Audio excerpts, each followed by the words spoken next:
Hi everyone and welcome to Bonnie Astrology. Today I'm going to be discussing the astrology of and the horoscopes for January 2025. As always, if you do enjoy this video, don't forget to give it a thumbs up to let me know that you like it. Subscribe to the channel for regular astrology content from me, and if you want to follow me on any of my socials for more regular astrology content, they are listed below in the description, as well as my website where you can book a 2025 astrological reading with me.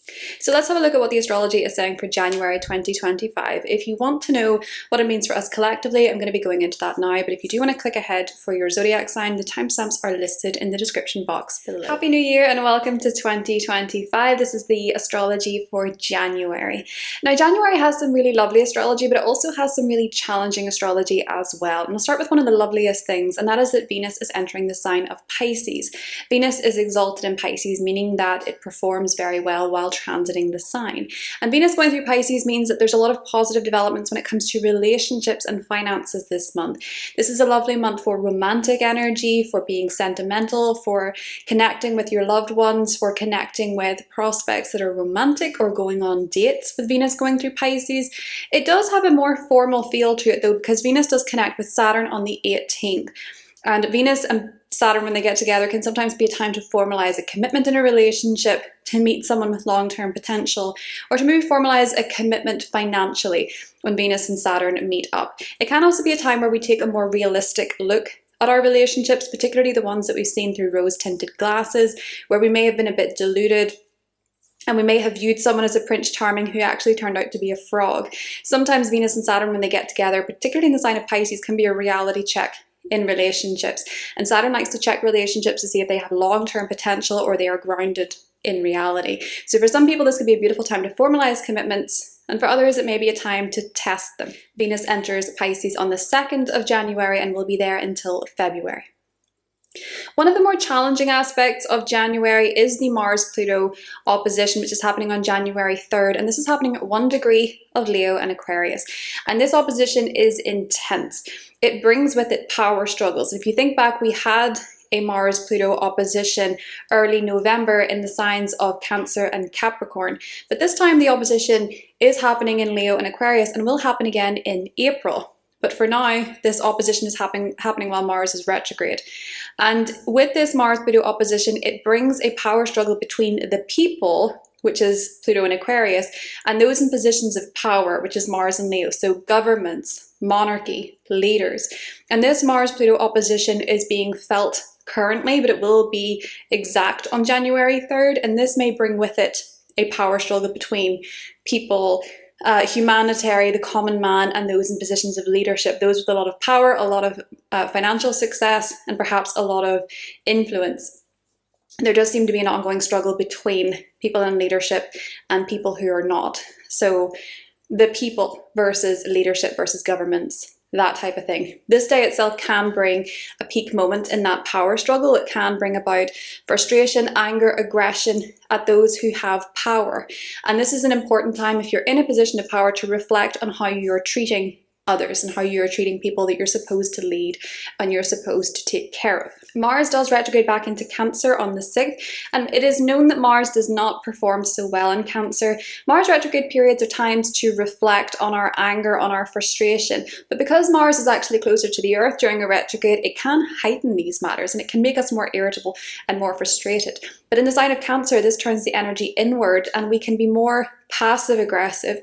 We can give signs that we are angry, but not necessarily confront them directly. And this anger can be to do with the past, as it's happening in the sign of Cancer, but it can also be to do with home, family, and property matters and frustration surrounding these areas. So Mars retrograde entering Cancer can feel a little bit more frustrating energetically as well, as Mars does not like to move forward so much in Cancer while retrograde.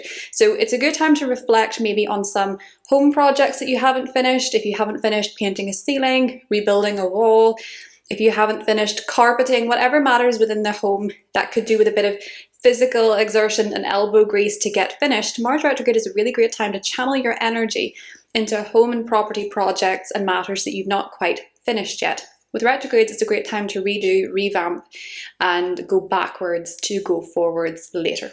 And if you think Mars in Cancer does sound a little bit depressing, just remember that mid-year, Jupiter will enter Cancer, and Jupiter is exalted in Cancer, meaning that the reflection and the rework that we're doing in the Cancer part of our charts is going to benefit us later, and we are going to experience growth and abundance in the Cancer parts of our chart. So just bear that in mind when this one sounds a little bit frustrating. Obviously Mars doesn't do well in Cancer, Mars is in retrograde, doesn't sound so great, but the rethinking, the revamping, the redoing that we do now can benefit us later. So keep your eye toward the future with this retrograde while going backwards. Just make sure that you're not getting stuck in the past and the anger that surrounds it, and you're open to growth and you're open to expansion in the Cancer part of your chart later on. And speaking of Cancer, on the 13th of the month, we do have a full moon in Cancer, which is going to be conjunct Mars. So emotions may be running high, frustration may be running high, but there's a surprising twist to this thanks to a sextile to Uranus in Taurus. This full moon, emotions can be running high, we can feel more frustrated, more angry, but we can also find that with the sextile to Uranus, there are innovative and inventive ways to work with it, inventive ways to channel your anger and frustration into making effective and positive change. There may be some support coming from unlikely sources on how to deal with a frustrating issue or a frustrating event around the time of this full moon. Full moons in Cancer do tend to focus around the home, around family, and around property matters. So these may be themes that are coming up around the full moon in Cancer, but with the sextile to Uranus, there is an innovative energy and perhaps a few plot twists at play. One of the most exciting parts of January is going to be the true node entering Pisces, and this is happening on the 11th of January. The true node entering Pisces is a very destined event. When the true node and the south node change signs, it does tend to change us collectively and shift the focus of what we've been looking at, what we are going towards with the true node. So the true node has been in Aries since July 2023, putting our focus on anger, on frustration, on war, on conflict, on the military, putting our focus on perhaps for some people sport, athleticism, and really focusing as well on independence and working on ourselves. With the South Node going through Libra, taking the focus away from codependency in relationships, and toxic relationship dynamics have been exposed during the South Node in Libra transit since July 2023. And it has, of course, brought up a lot of breakups and separations when it comes to relationships and marriages. With the true node being in Aries, it was a push for us to be more independent and a little bit more self-focused. With the true node moving into Pisces, this is putting our focus onto our health and our spirituality. With the true node going into Pisces, our focus tends to go towards our emotional, our spiritual, and our energetic bodies. So how we feel, what we can sense, our intuition. It puts our focus on spiritual matters and energetic healing, while the South Node in Virgo can help us move away from more traditional ways of healing or working with health. This transit is going to put a huge focus onto our health systems, onto the way that we work with our health, deal with our health, treat ailments. And with the South Node being in Virgo, it's also helping us move away from perfectionism and needing to get everything right, or deal with things in a way that is more traditional from a medical standpoint. Now, the South Node is never moving away from anything entirely, but it does tend to cleanse where it goes so that we can let go of things that have become unhealthy. And in Virgo, this can be to do with the health system. So we can expect to see changes when it comes to health systems and organizations such as the NHS, Big Pharma, that type of thing. There can be a lot of changes happening while the true node goes through Pisces and the South Node goes through Virgo. It is, of course, going to be bringing destined changes to the Pisces and Virgo parts of our charts as well. The Sun enters Aquarius on the 19th, and this is where things start to get a little bit weird. But it's no ordinary Aquarius season, as we are going to be experiencing Pluto in Aquarius simultaneously. And of course, Pluto did move into Aquarius last year, and we did have it present during Aquarius season. But this time it's going to be felt more impactfully with that Sun-Pluto conjunction in Aquarius happening on the 21st. This tends to be a key time when it comes to leadership and people in positions of power because of the conjunction to the Sun. I do believe that with this Sun-Pluto in Aquarius conjunction happening on the 21st, it is coinciding, I believe, with the presidential inauguration. I'm not 100% sure what date that is. Something tells me it's the 20th. but it is happening under this energy. And Sun Pluto conjunctions do tend to bring about a lot of change. It can bring about exposure and secrets coming out as well, sometimes to do with leadership. But with this happening in the sign of Aquarius, this can actually be to do with outer space, extraterrestrials, aliens. It can be to do with AI, technological advancements.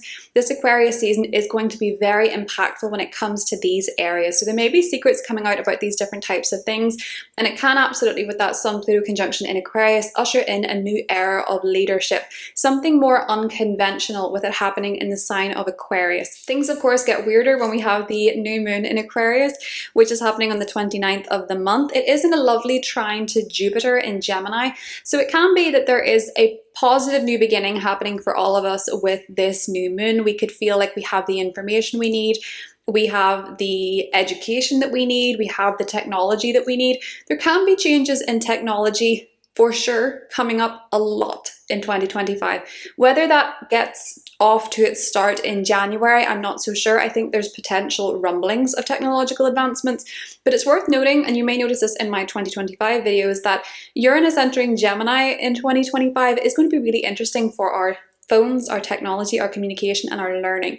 The trine to Jupiter from this new moon means that there may be something new coming in that can really help us expand the way that we communicate, the way that we learn, the way that we talk, and the way that we give and share information.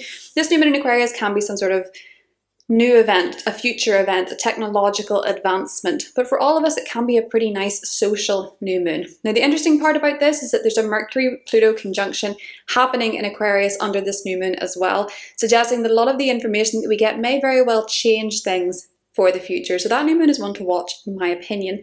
Not only that, the next day, the ruler of that new moon, Uranus, goes direct in Taurus, which can bring about some shocks and changes. Whenever Uranus stations direct, it tends to bring a shock, a surprise, or a big change. In the sign of Taurus, this can well be to do with finances, with money, with agriculture, and with the environment. So as always, I'm going to pull a tarot card for the month ahead and see what January has in store for us as a start to the year. The Emperor, interesting. So this is really putting a lot of focus on leaders, on world leaders, on people in positions of power, on governments, on authority. There's going to be a lot coming up for these types of people in January, and secrets can be exposed about Emperor-like people, so people who are in positions of power, people who have a lot of power and influence, have an empire, for example, businessmen with the Emperor. And it does feel with this Emperor card that this can also put a focus on power dynamics and power relationships, because the Lovers is underneath. So something about January seems to put the focus into political relationships, governmental relationships, alliances, and who is helping who when it comes to power and influence. And maybe even power couples with the Lovers underneath. But with the Emperor as an energy for us to work with, it is to stand in your own power. It is to be true to yourself and to trust your inner compass when it comes to your higher standards for yourself.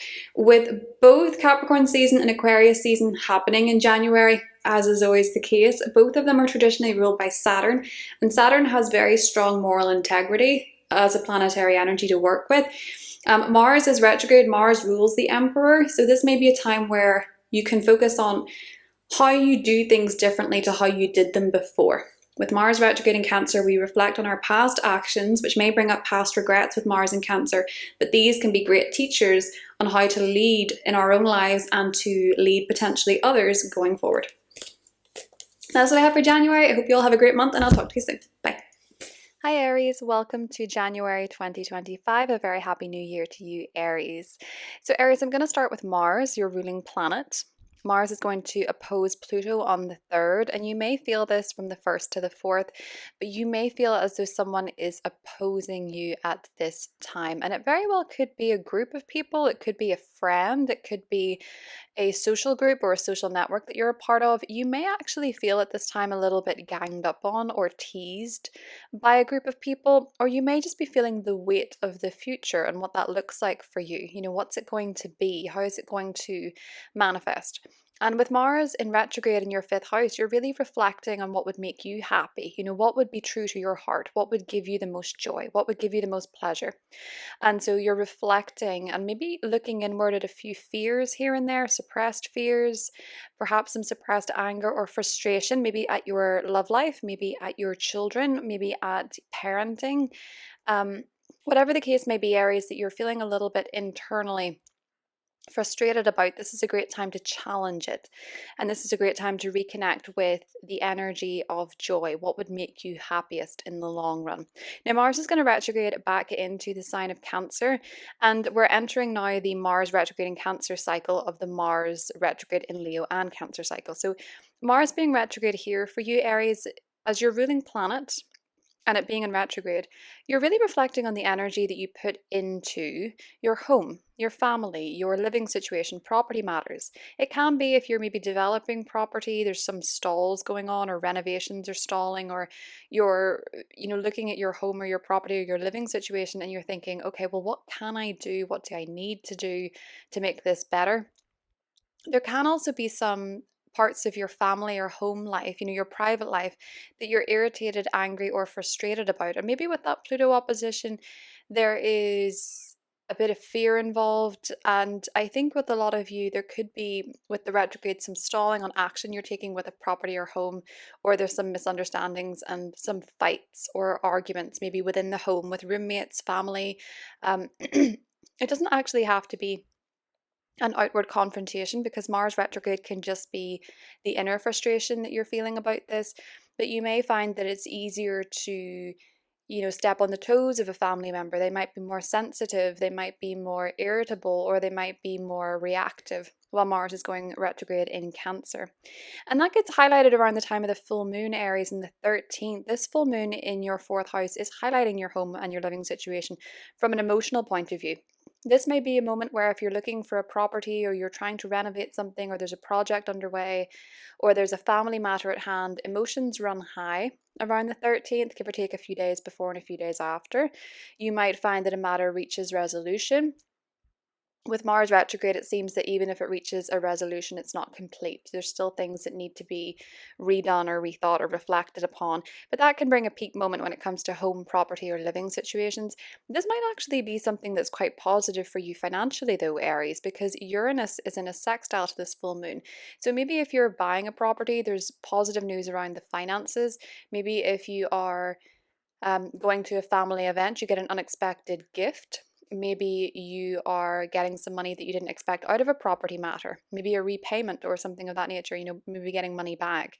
With Uranus in your financial sector going direct on the 30th, there could be some surprises in store financially around that time, or you may get clarity on what it is that you need to change from a financial perspective. The North Node is entering Pisces this month, Aries, and for you, this is going to be quite a spiritual year.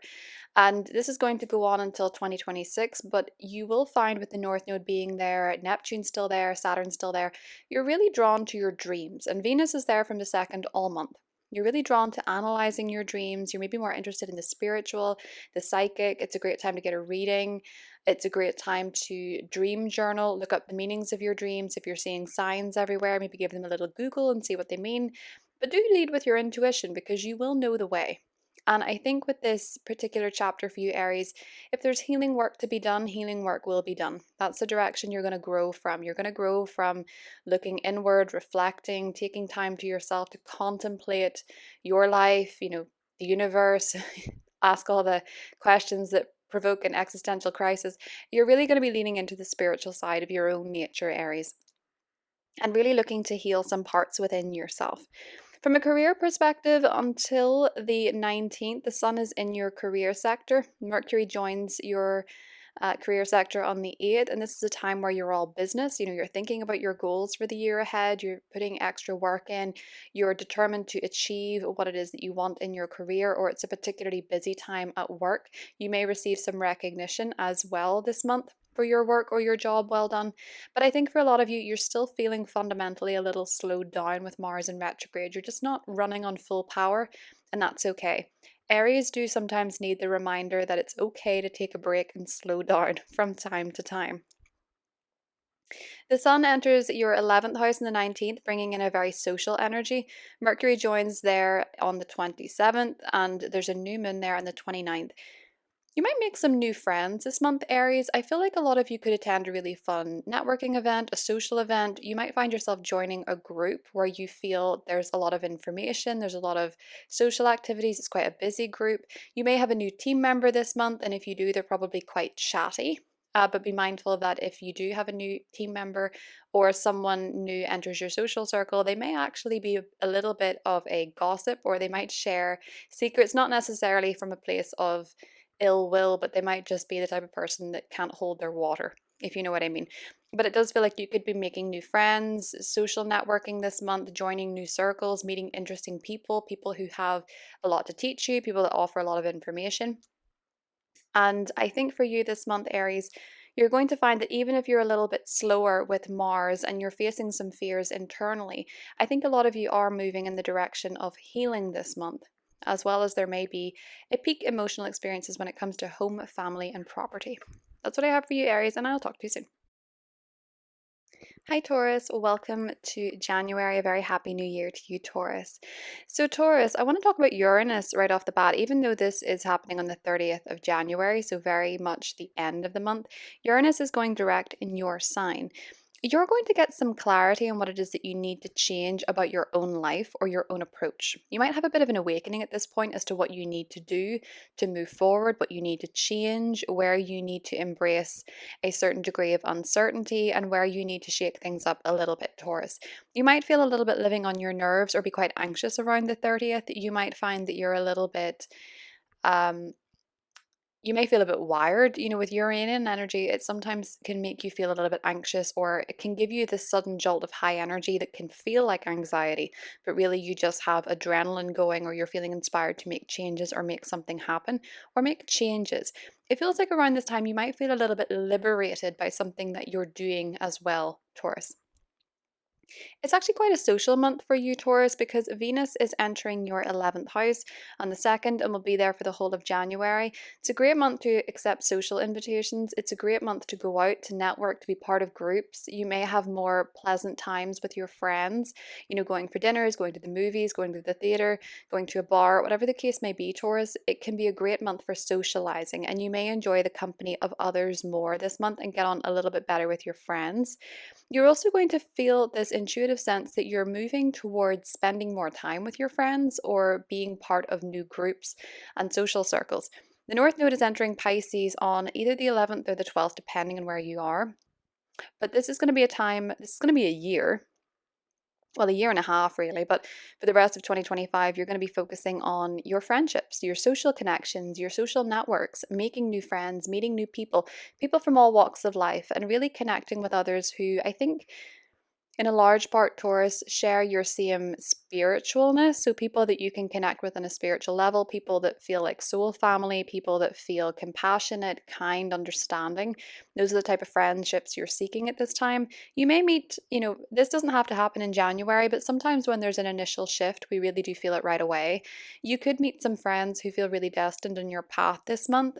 It can also be that for some of you, you're wanting to go in the direction of a new group, a team, or even a charitable endeavor, Taurus.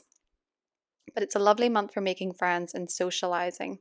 You may find with the Venus Saturn conjunction on the 18th, though, that a current friendship may actually become more committed for whatever reason. Maybe you're partnering with them on a project, maybe you're getting closer. But for some of you, you might also decide that certain friendships were not what you thought they were around the time of the Venus Saturn conjunction. It can test our rose tinted glasses and give us a reality check to our illusions whenever Saturn and Venus meet up.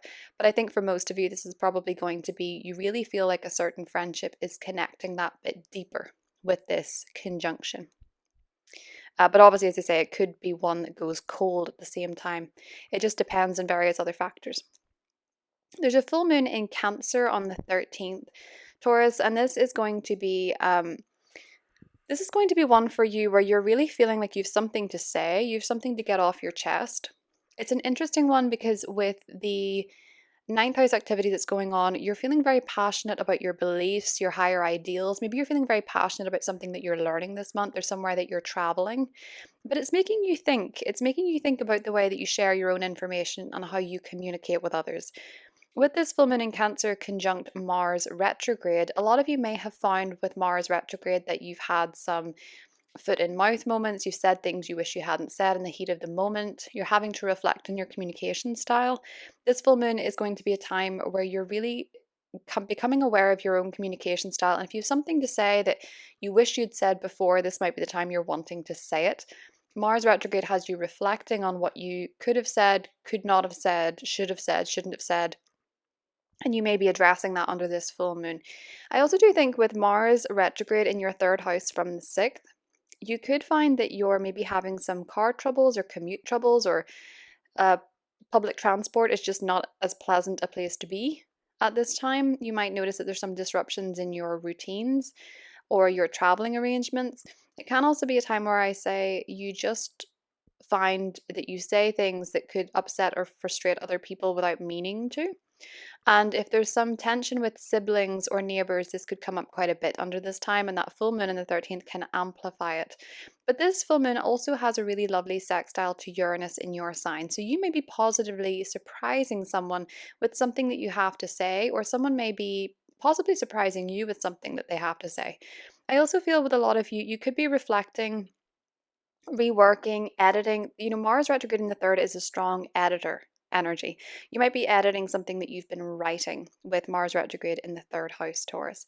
And this full moon may be the time when you're wanting to display what changes that you've made or what you've been working on as well, with that sextile to Uranus. Because you do seem to be liberating yourself of a burden this month, Taurus. You do seem to be breaking free of something that's felt inwardly anxiety driven. It feels like there's been something that has been going on behind the scenes with you with Mars retrograde, where you've just been feeling a bit frustrated, irritated, anxious, and you're freeing yourself of that this month. The Sun enters your 10th house on the 19th, and this is going to be a time when you're really focused on your career. Some of you might be going in a new direction this month, career-wise, Taurus, with the new moon in Aquarius on the 29th. It's in a really lovely trine to Jupiter in your 2nd house. So maybe for some of you, you are going down a new professional route or a career route that is going to make you more money, that is going to improve your financial situation, or is going to give you more confidence. I do feel like there could be a very positive new chapter beginning for you, Taurus, in your career this month. And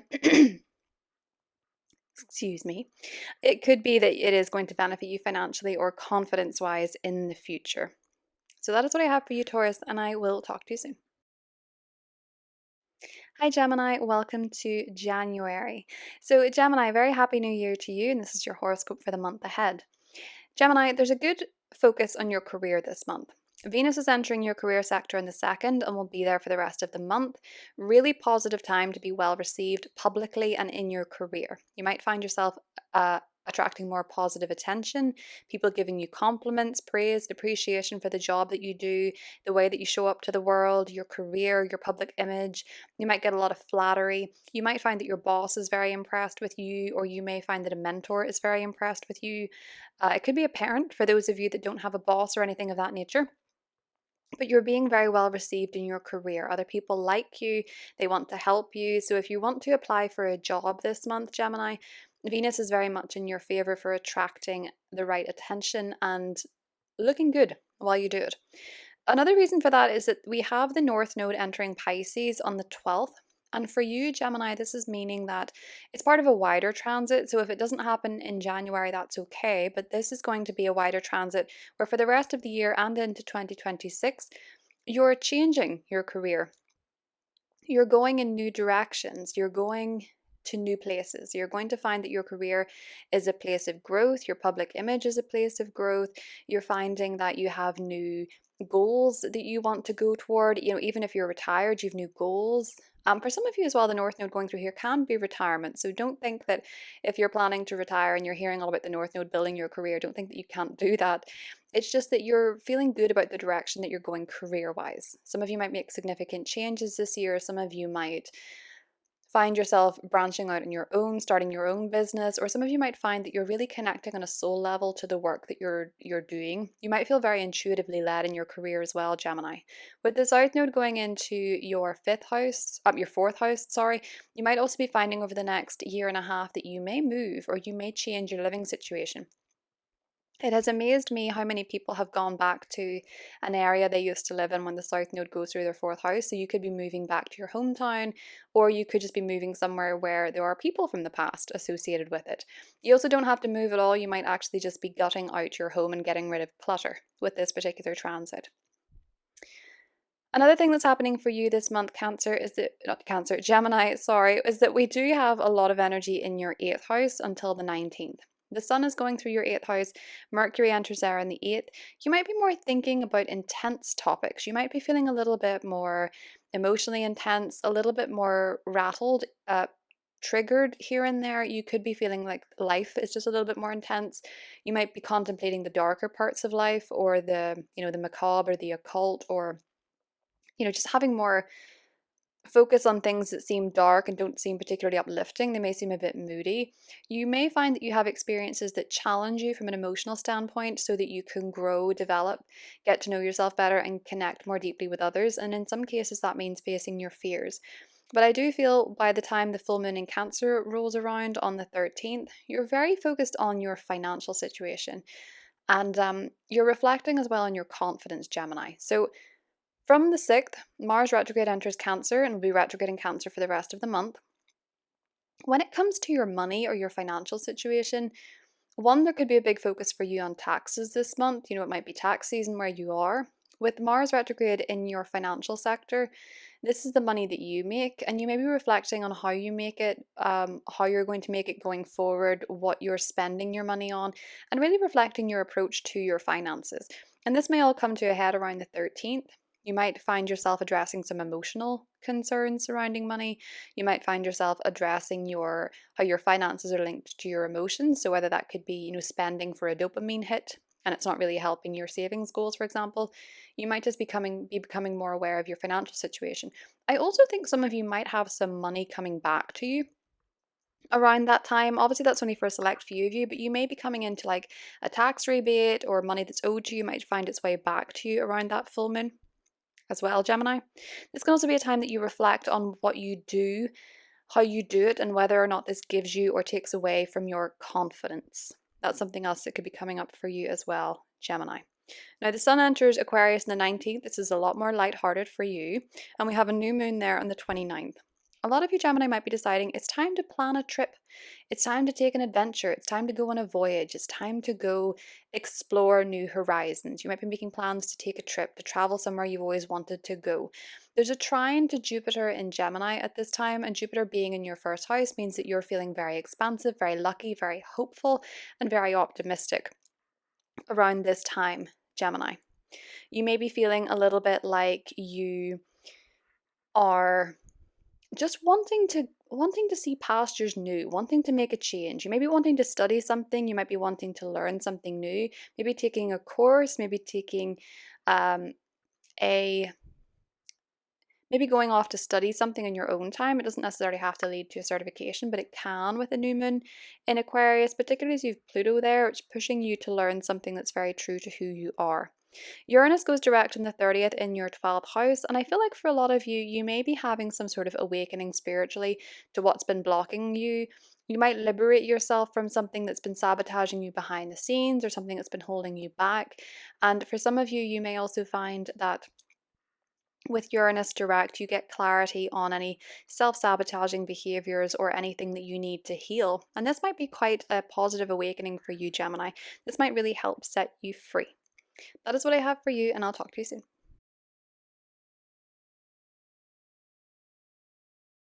Hi Cancer, welcome to January and a very happy new year to you, Cancer. So Cancer, we have quite a bit of activity happening in your first house this month. There's a full moon in your sign on the 13th, but before we get there, Mars retrograde enters your sign. So Mars is retrograding back into your sign. Obviously at the end of last year, you had Mars in your sign and it was direct. Now it is the retrograde period. So Mars retrograde, essentially, it can turn the energy inward.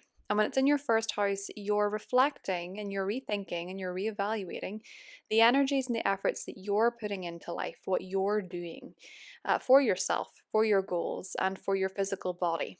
So, Mars retrograde here from the 6th, you might be thinking that certain efforts or certain things that you've been doing no longer make sense. You may not have the energy to do them, or you may realize that they're a waste of energy.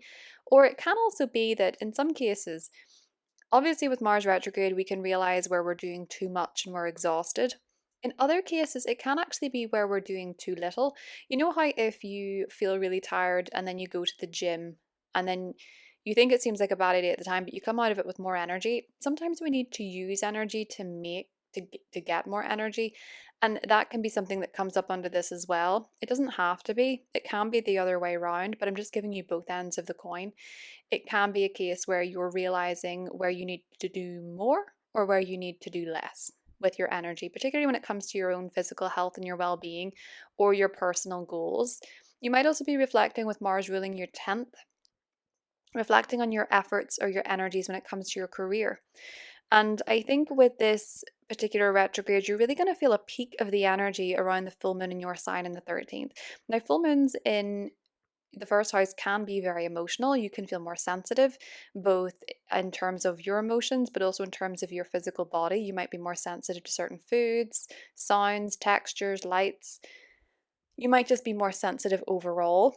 I think under this full moon, you're really coming to your conclusion surrounding what it is that you need to change when it comes to your efforts and your energy. So it can be a more emotional time, yes. It can be a more sensitive time, yes.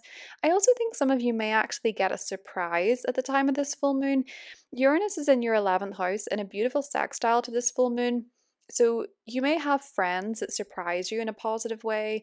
You may have some group or team or audience that really appreciate you. So if you're in the spotlight at this time, you might find that you're well received by the audience, you're well received by the people that you're showing up for. You may find that they're surprising you in a positive way. With Mars retrograde, I think some of you might be positively surprised at where you maybe, you know, took a bit of a step back on a matter. You might find that it actually goes better than expected.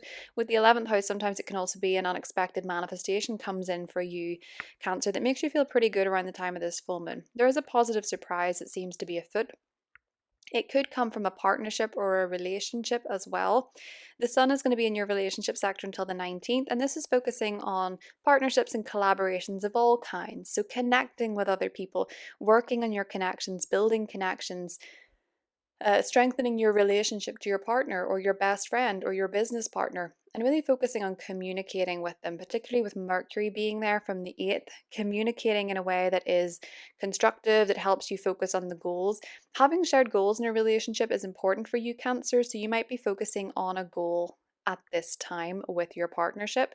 And around the time of this full moon, your partner may surprise you. Maybe they have a great idea, maybe they have an unexpected um, yeah, something unexpected or surprising seems to come out around the full moon, and I do think it's in a positive sense. Now, we do have a focus coming up for you, Cancer, on traveling this year. The North Node is entering your travel sector, your 9th house, on the 12th. And for a lot of you, this means that yes, this year you will probably travel more or have more opportunities to travel, or you will have traveling experiences that feel kind of fated and destined. They teach you a lot. With the North Node being here, that's where you're growing. So, taking traveling trips, going abroad, learning about different cultures, learning about different religions, exploring different spiritual beliefs, or exploring your own personal philosophies.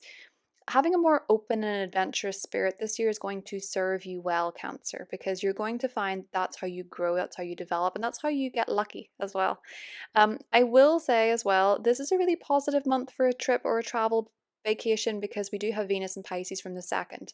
This blesses your traveling trips, your arrangements, your relationships to other people from other cultures or countries are good this month, Cancer, with Venus going through that sector. But it can also be where if you're in university or higher education, you get on better with your teachers, you get on better with people in your classes or university. If you're single, this might be where you find love this month.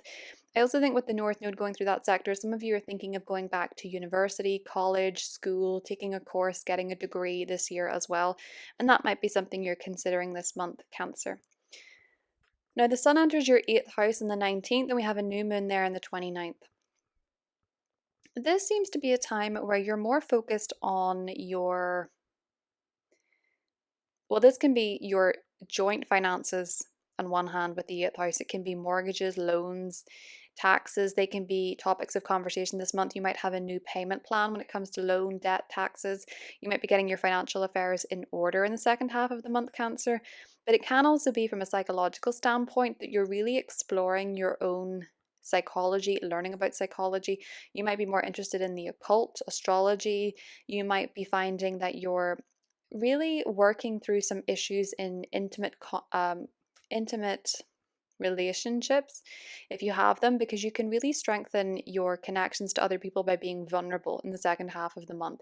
You may find that you're able to explore things that scare you, worry you, exploring your fears, learning about yourself, learning through, you know, challenging situations, how to connect deeper with other people, or how to get to know yourself better as well, Cancer.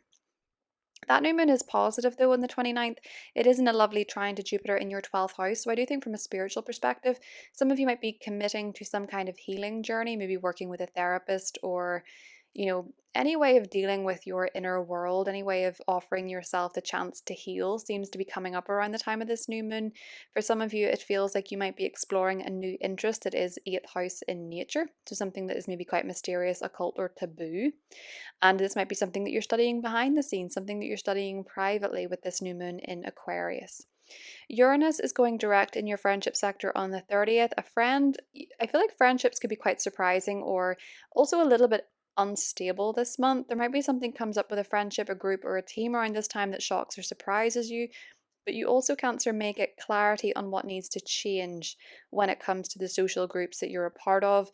It can also be that you get clarity on a goal or aspiration for the future and what to do about it, what changes that you need to make, even if they seem somewhat uncertain.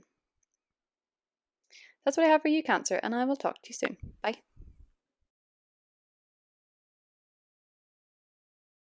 Hi, Leo. Welcome to January. A very happy new year to you, Leo. So, Leo, I want to start with the first 6 days of January. Mars is retrograde in your sign. And unfortunately, Mars is going to get into this opposition with Pluto. It is the second of 3 oppositions, but this one is occurring while Mars is retrograde, and it's in your sign. Essentially, around the 3rd, when this opposition is exact, Leo, it feels as though your relationship to another person is significantly challenged or compromised, but I think you're turning the energy inward. I think you might be dealing with some suppressed anger, frustration, rage, and you have to be careful around this opposition because things can get very destructive very quickly. So you want to make sure that at this time you are breathing, you're taking time to yourself, and you're reflecting on what you can control. So your own actions and your own reactions, and not that of another person. You may find when it comes to a relationship in your life that there are power struggles, or you may feel like there's some degree of manipulation or control, and you might be dealing with some of your internalized feelings around this. I do feel if a lot of you have not been direct, you may find yourself with an opportunity to blow up at this time, to be quite angry and frustrated. But I think for a lot of you, it would be best to take some time to yourself to reflect because, as I say, any conflict at this time, it can be that bit more aggressive, and it's not really a productive kind of conflict. This opposition, it's not particularly pleasant, I'm not going to lie. So because you're one of the signs most impacted by it, I would say take some time out to yourself and reflect on your own actions and what you can control, and that's your own sovereignty. Stand in your sovereignty around this time, Leo, because Mars is only going to be retrograde in your sign until the 6th. So around this time, you're really reflecting on your own actions and your reactions, and try and stay out of conflict, even if other people are trying to bait you into it in the first 6 days of the month. Mars retrograde enters your 12th house on the 6th. And this is a bit more of a sleepy energy. You could certainly be dealing with fatigue here and there. You could certainly be dealing with maybe insomnia, sleep issues, sleep irritations. You could find that from a health perspective, you're feeling a bit run down, you're feeling a bit exhausted. You might just find that you're really having an unusual Having an unusual time in your dream world. You might dream of things that make you angry, angry events from the past, people from the past that upset you. You might find that you're doing some inner healing work surrounding rage, anger, irritation, or confrontation. That might be an area that you're working on this month. And that reaches a peak around the time of the full moon on the 13th for you, Leo. This is a time when you might be finding your dreams are more vivid, your emotions are really coming to the surface, you feel more sensitive. You might learn of something that you didn't know. A secret might come out. There can also be the opportunity for a positive secret to come out, though.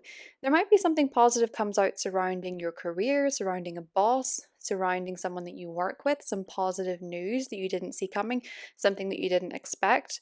Uranus goes direct on the 30th in your 10th house, so you may get clarity surrounding career, a working matter, your boss, someone in a position of authority.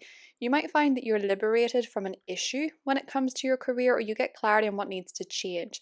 Though there may be some shocks and surprises this month when it comes to your work, because Uranus is going direct in your career sector. You might also decide that you want to shake things up, or you want a little bit more freedom and independence when it comes to your career from the 30th onwards, Leo. Now, the sun is going to be going through your 6th house until the 19th. So you may be focusing a lot of your attention and your energy onto your health, your wellness. So that's what you're eating, your exercise routines, your health more generally is a big part of your focus this month.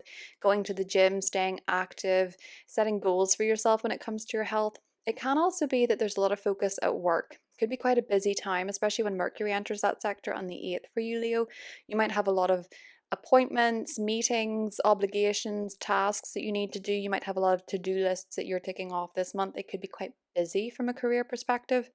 The North Node is entering your 8th house on the 11th of the month, and this is going to be something that lasts for about 18 months. So it's not all kicking off in January, but I think a lot of you are going to be going and growing in the direction of merging with other people. So this can be merging in a business perspective, merging in an intimate relationship, you know, sharing finances with somebody else. This happens whenever you get into serious connection, you move in with someone, you marry someone, you can be merging your finances, joint assets.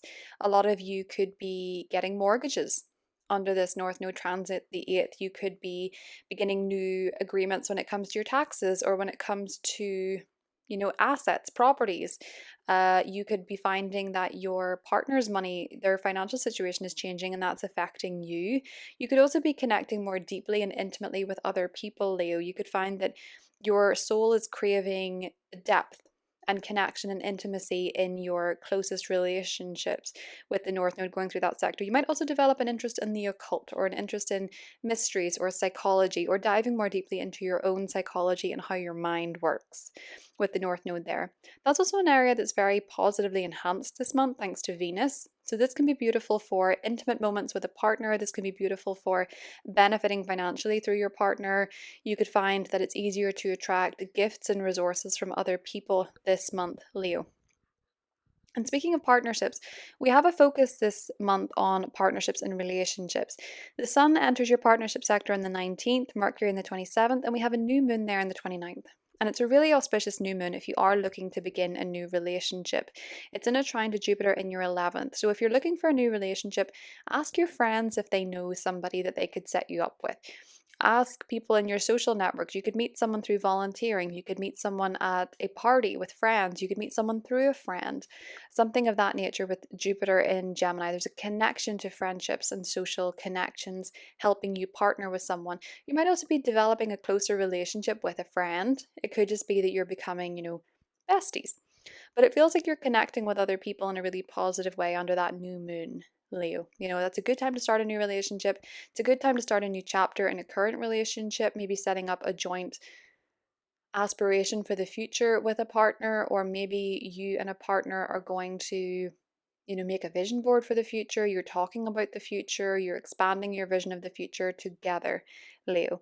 So it's a good month for you partnership wise. It feels like new partnerships could enter the scene if you're looking for one.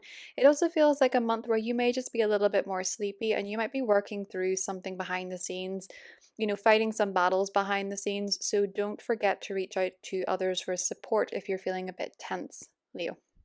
That is what I have for you, and I'll talk to you soon.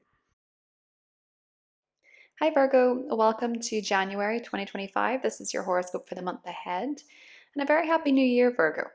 So Virgo, Venus is entering your relationship sector on the 2nd, and essentially this means that this month there's quite a bit of focus on your relationships and your partnerships.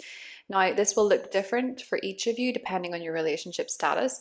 For some of you, if you're in a relationship, this might be a time as Venus is meeting Saturn where you get more committed, you go official, you move in together, you take to the next level, you get married, you get engaged, you plan a wedding, etc., etc. For those of you, if you're in a relationship that's no longer working, you may actually choose to lovingly separate this month with the Venus-Saturn conjunction if it's gone as far as it can go. If you're looking for love, this is a really beautiful month to find someone that is actually long-term and worth committing to with the Venus-Saturn conjunction. And with the North Node entering the sector, it's actually, for a lot of you Virgos, a very destined time when it comes to your relationships. Now, this is not just going to be January. The North Node is going to be in your relationship sector for 18 months, meaning that you're going to grow through your relationships. You might have fated encounters, you might get into fated relationships. There could be significant shifts and changes happening in your relationships. Obviously, for each of you, it will look different. You might get married, you might get divorced, you might get engaged, you might meet someone that you marry, you might get into a long-term partnership. It can also be in terms of your business relationships that there can be changes there. Business relationships may begin, they may separate, they may change in some way. But this month looks like for a lot of you, there could be a new committed relationship on the horizon, or there could be a focus on finding a committed relationship, or perhaps even solidifying an existing relationship for a lot of Virgo risings. Now, Mars is going to be in that opposition to Pluto. It will be exact on the 3rd, and this is happening in your 12th and your 6th house. Mars is retrograde in your 12th house opposite Pluto in your 6th. I think for a lot of you, when it comes to your health and your well-being, you may be having a bit of a challenging time, and you could be reflecting on perhaps some suppressed anger, some suppressed rage, or some burnout that potentially you're dealing with, Virgo. Maybe you've been working really hard. You're usually working really hard, is my experience with Virgo, sun, moons, and risings. But with this particular opposition, you might be running into problems when it comes to how much you're doing at work and how this is taking its toll on your health or your mental health. There may be power struggles at work, or you may be finding friction within working relationships that you're finding are getting into your head when you're not there. So Mars retrograde in your 12th house, you're going to need to reflect on your energy levels when it comes to resting, taking time to yourself, or taking time alone, or just taking time off.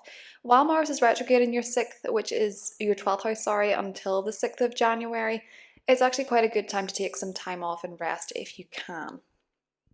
Mars enters Cancer on the 6th, and for you, this is going to be the portion of the Mars retrograde that's happening in your 11th house. Now, this is to do with friendships, groups, and teams. These people may be frustrating you. There could be irritations and frustrations with groups and teams that you're a part of. It can be that you suppress this anger and it comes out in unexpected ways with Mars retrograde, or you might be realizing how your efforts within a group or a team are maybe the level of effort you're putting in compared to everyone else is frustrating.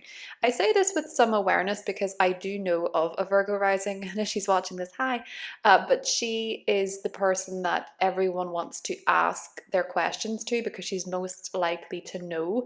And then obviously, if you know the most, it creates a bit of an imbalance whereby that person's always getting asked as opposed to everybody else, which sort of increases their work. So I think for a lot of you Virgos, it might be a case where you're feeling frustrated at how much you're doing as part of a group in comparison to others. It can also just be that people in teams or friends could be more irritable or a bit more moody during this time period. Mars is going to be retrograde in Cancer until February 23rd. You might also similarly just be reflecting on old goals of yours and maybe some aspirations or wishes that you wanted to work towards but have been put in the back burner, Virgo. And this might be a time where you're reconnecting with those dreams or aspirations. And you might also be reconnecting to old friends, particularly around the 13th. We have a full moon in Cancer, which is conjunct the Mars retrograde. You might get together with old friends. You might be socializing at this time, going out with a group of people. This is actually in a really lovely, harmonious aspect to Uranus in your 9th house. So you might connect with people and have really lively conversations. You might have a surprise.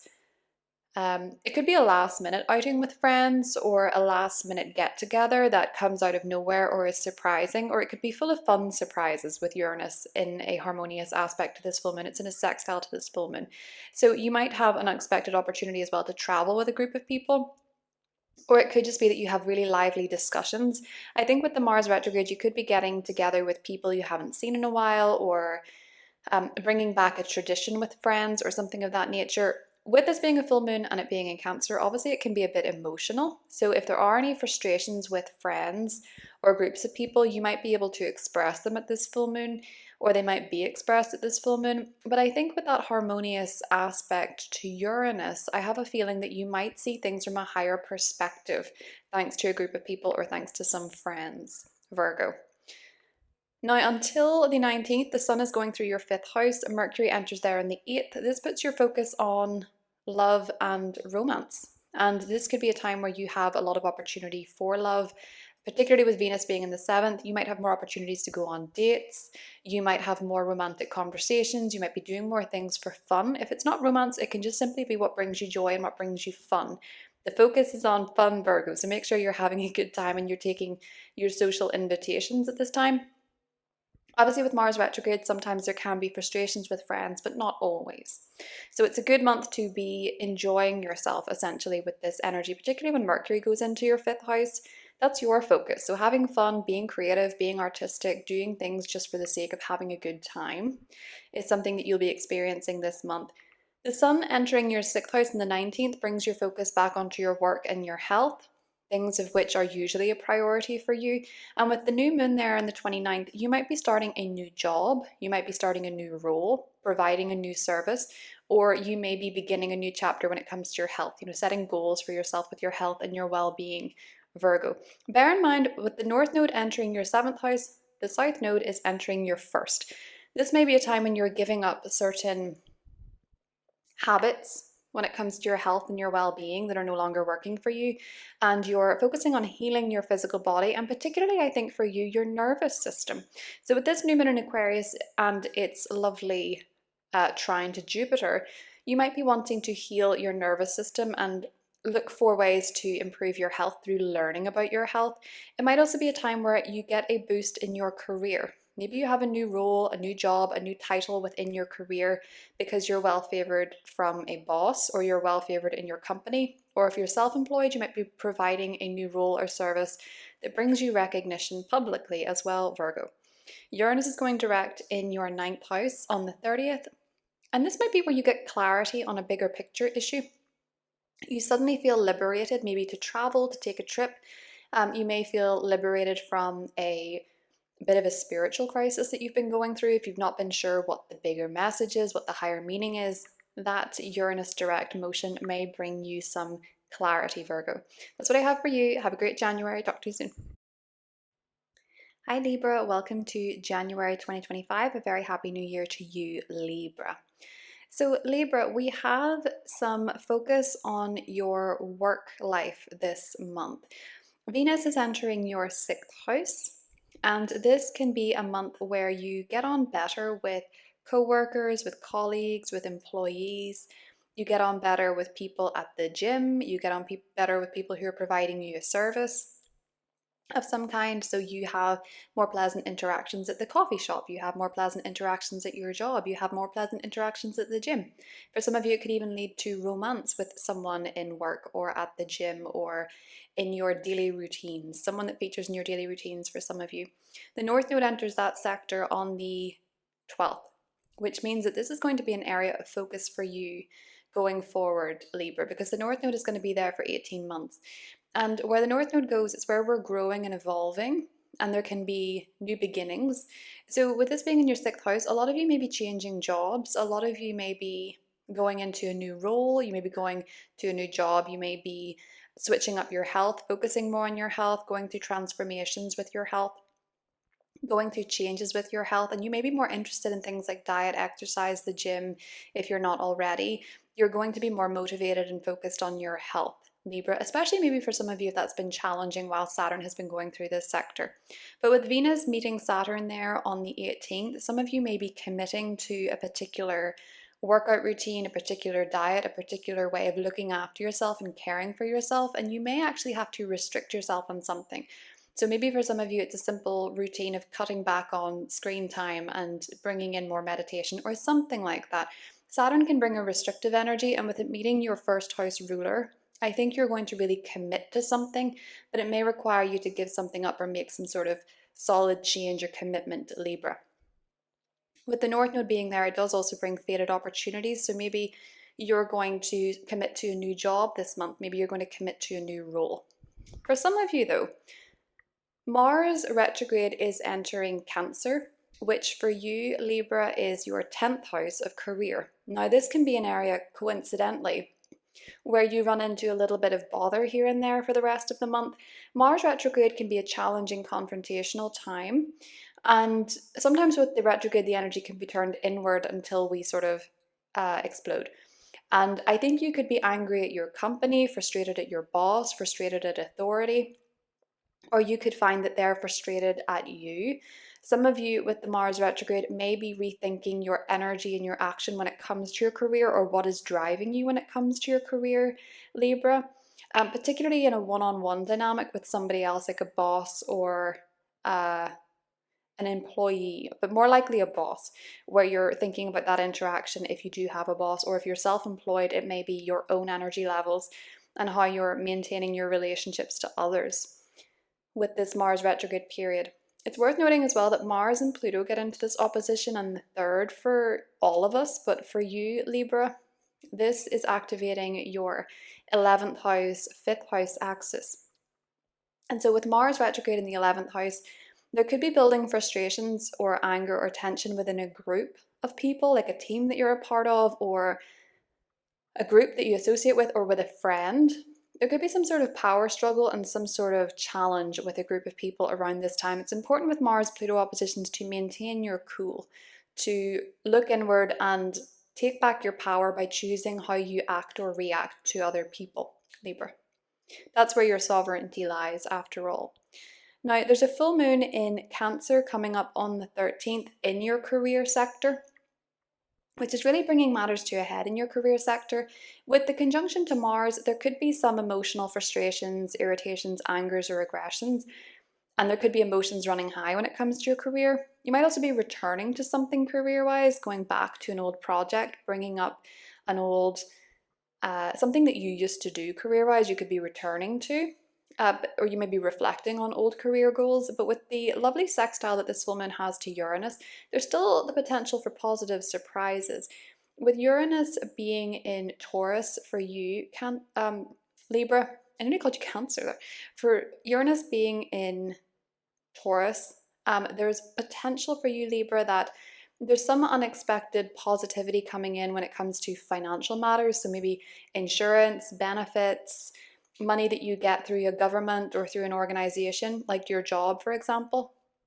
There could be some positivity when it comes to payments or financial changes, but I feel like it's coming from another group or another body, essentially, and it's linked to your career with the full moon being in Cancer. So maybe if you're starting a new job at this time, or you're getting a promotion at this time, maybe it's that it's bringing you more benefits financially, or it's positively changing your tax bracket or something for some of you. But I think for a lot of you, this is going to be perhaps, for some of you as well, it could also be getting some sort of psychological benefit through your job, like counseling or something of that nature too, if you're struggling with work at this point. But for others of you, it can be that career-wise, if you're doing something in the occult or something that is a little bit more taboo, this can be a positive time when you see a boost in your career as well. The Sun enters your 5th house on the 19th. And we have a new moon there on the 29th, which means that there could be a new beginning love-wise for a lot of Libras at this time. There could be a new romance on the horizon. This could be with someone who you know through university, college. It could be someone that you know through traveling, or you meet traveling, or someone who comes from a different culture to you. For others of you, it could be a new passion of yours that maybe involves learning or studying, something that you're really engrossed in. It could be a party coming up that's linked to travel, or it's linked to study or something of that nature as well, with this new moon being in your 5th house. Can also be a pregnancy or birth for some of you. But I feel like for a lot of you as well, it could be a positive new beginning when it comes to your children. So maybe your children are getting into university or college or the school of their choice or something of that nature, Libra. Uranus goes direct in your 8th house in the 30th, and there may be liberation when it comes to something that you have been working through financially, but it could also be that you just get clarity on what it is that needs to change there, and that might be uncertain for you at the moment, Libra, but it could be something that's incredibly positive going forward. It could be clarity when it comes to joint finances within a marriage, or when it comes to finances within a relationship for a lot of you as well. That's what I have for you, Libra, and I'll talk to you soon.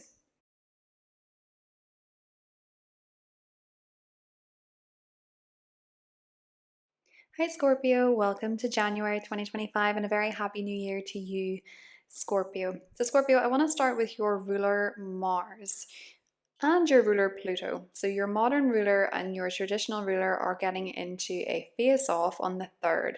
This Mars-Pluto opposition has been building for a while. This is happening in your public sector and your private sector. So essentially, Scorpio, there can be a bit of a power struggle going on with you when it comes to your career and your family, or your public life and your private life.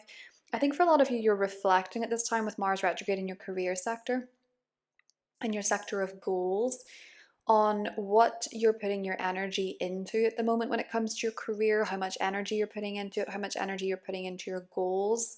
For some of you, it could very well be too much and you might be feeling a bit burnt out, but really you're reflecting on how much work you're doing, how much effort you're putting into your business, your career, what you're doing for your boss and your relationship to your boss and things like that. Be very careful of losing your temper around this time, Scorpio, because it can do quite a lot of damage.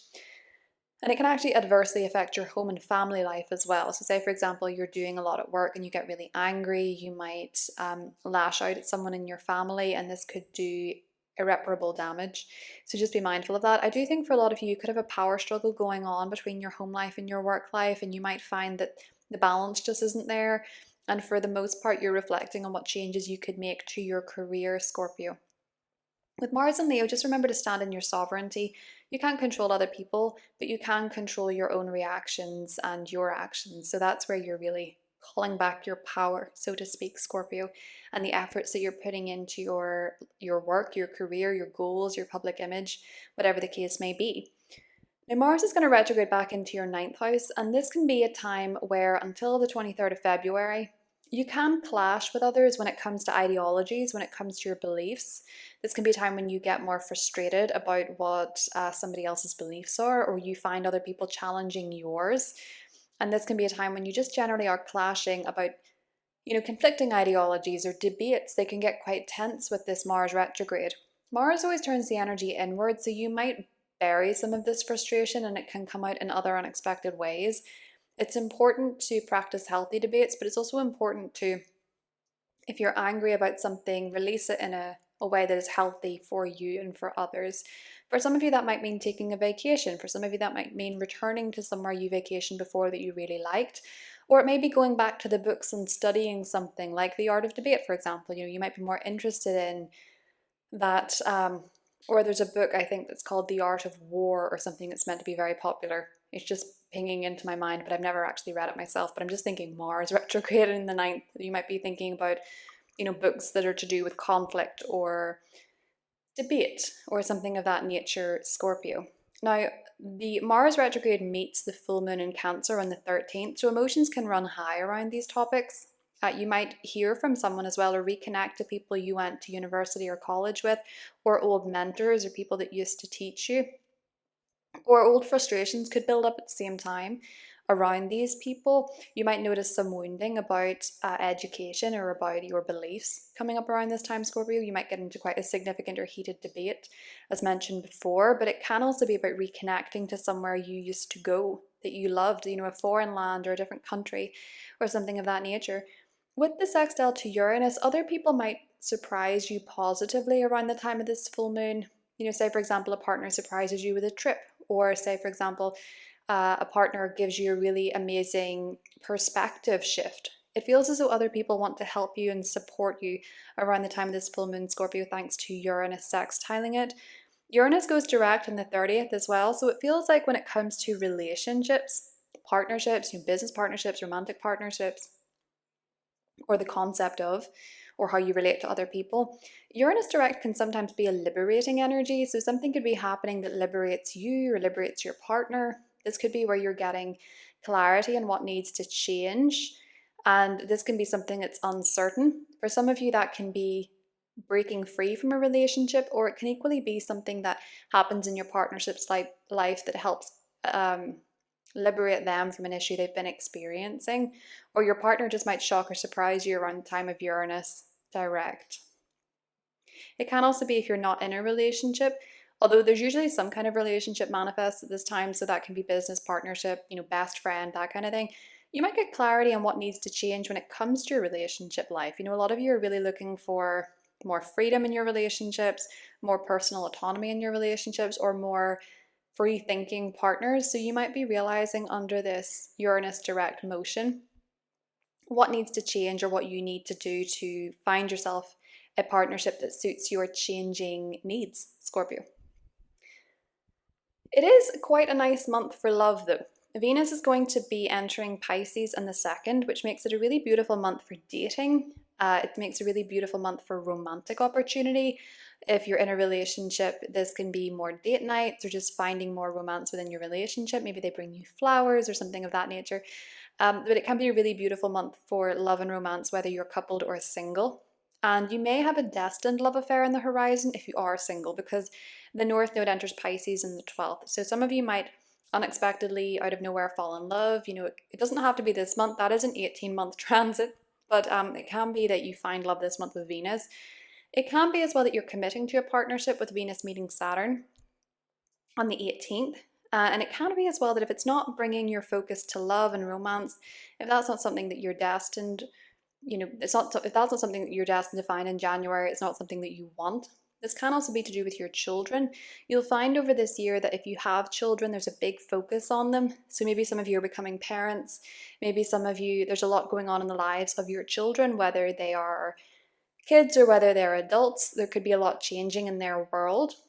For a lot of you as well, this would be a beautiful month for your creativity if you're an artist. It's a great month to do artistic things, to go to concerts, to create something, to go to a museum, to really get immersed in art with Pisces energy. To just find yourself enjoying the things that you love in life, what makes you feel happy, what makes you feel joy this month. Because truthfully, Scorpio, this year, a big part of your destiny is about leaning into what makes you happy with the North Node. The Sun is going to be in your 3rd house until the 19th. Mercury joins there in the 8th. And this is going to be a time when you're really focused on how you communicate. I can see a lot of Scorpio risings reading more, writing more. If you are a writer of any kind, you're more focused on that for sure. You have more inspiration.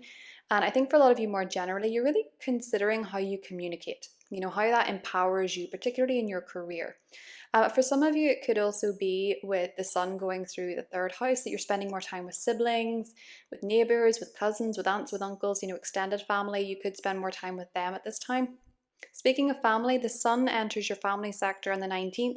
We do have a new moon there on the 29th as well. So there's a new beginning in your home and family sector, Scorpio. I feel like it's positive. There's this lovely trine to Jupiter in your 8th, which makes me think some of you could be moving. You could be purchasing a property, finding a new place to rent. You could be selling a property. I think for a lot of you, the financial side of this could be bigger than you expected. So maybe you're getting more on a sale with Jupiter in the 8th. Maybe you're getting more of a loan than you thought you could get.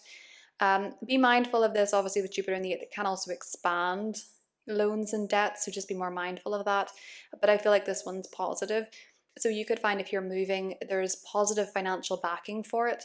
Or if there's a change in your family, it's backed by positive psychological changes. So maybe you're having a reset with a family member because you've both been really working on yourselves, or you're having really open discussions about your perspectives and how you're changing as people, or you're just noticing that maybe the work you've been doing and the growth you've been experiencing psychologically, or even for some of you from an occult perspective, is helping your home and family sector. So there's a reset with your home and your family at this time. And for some people, depending on how this new moon interacts with your chart, it can be buying a house. It can be that big, or it can just be that you're redecorating, cleansing, clearing your house, and just getting the vibes and the energy feeling a lot better. Or there can be a reset with a family member. I do think if there's a reset with a family member, it's coming from a place of knowledge and wisdom, Scorpio. So that is what I have for you. I hope you have a great month, and I'll talk to you soon.